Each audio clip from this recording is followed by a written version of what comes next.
Do you ever feel like your self-control just disappears?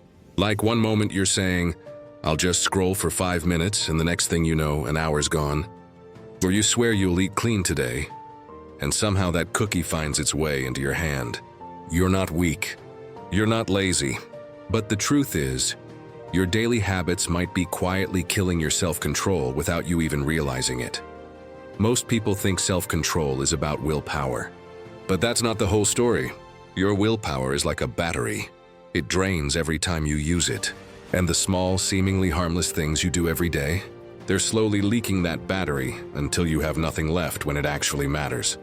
So today, let's expose the daily rituals that quietly destroy your self-control and how you can stop them before they take over your life. Let's start with the first one, decision overload. Every time you make a choice, you spend mental energy. What to wear, what to eat, what to check first, texts, emails, or notifications. Each decision chips away at your focus and your self-discipline. Think about this. You wake up and instantly check your phone. Notifications, messages, reels. You've already made 10 little decisions before you even get out of bed. Do I reply now or later? Should I scroll this or skip it? Should I click this link? By the time you actually sit down to work, your brain is already tired. That's why even simple tasks feel like climbing a hill.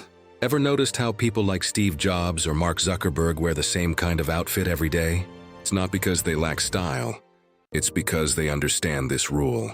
Fewer choices mean more energy for what actually matters. So if you want stronger self-control, simplify your mornings. Plan your outfit. Prep your breakfast. Decide your top priorities the night before. Every small decision you automate gives your mind more strength to handle the big ones. The second ritual that kills your self-control is constant stimulation. Our brains are not built for the non-stop chaos of modern life. Every ping, every buzz, every scroll, your brain gets a tiny dopamine hit. Feels good for a second. But here's the catch. The more stimulation you feed it, the more it craves.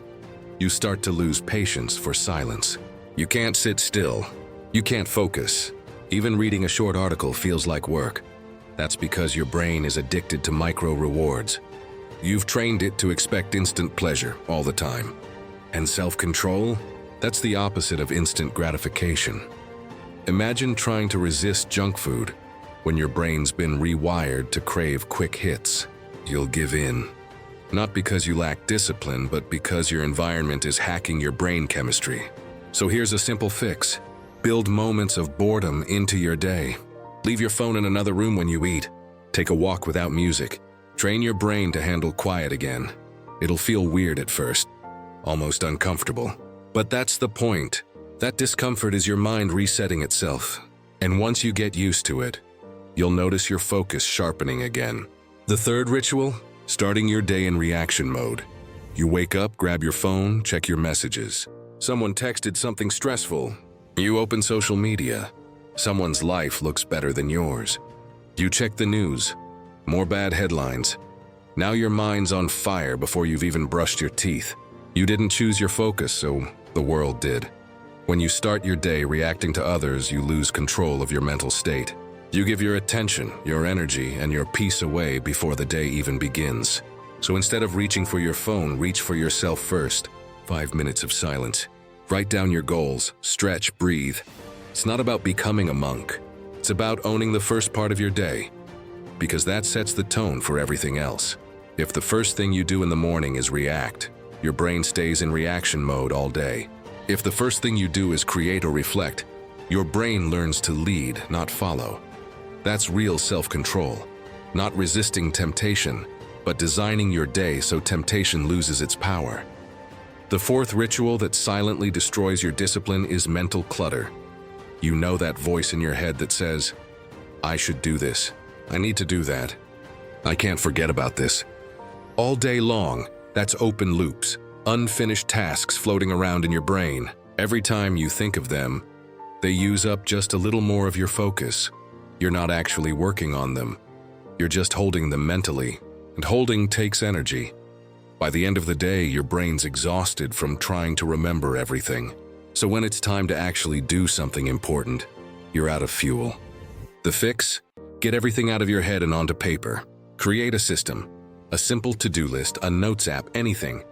Once your brain knows those things are captured somewhere safe, it can finally relax. That's when your mind becomes clear. And when your mind is clear, self-control stops feeling like a fight. It starts feeling natural. Here's the thing most people get wrong about self-control. They think it's something you use when temptation shows up. But real self-control starts before that moment.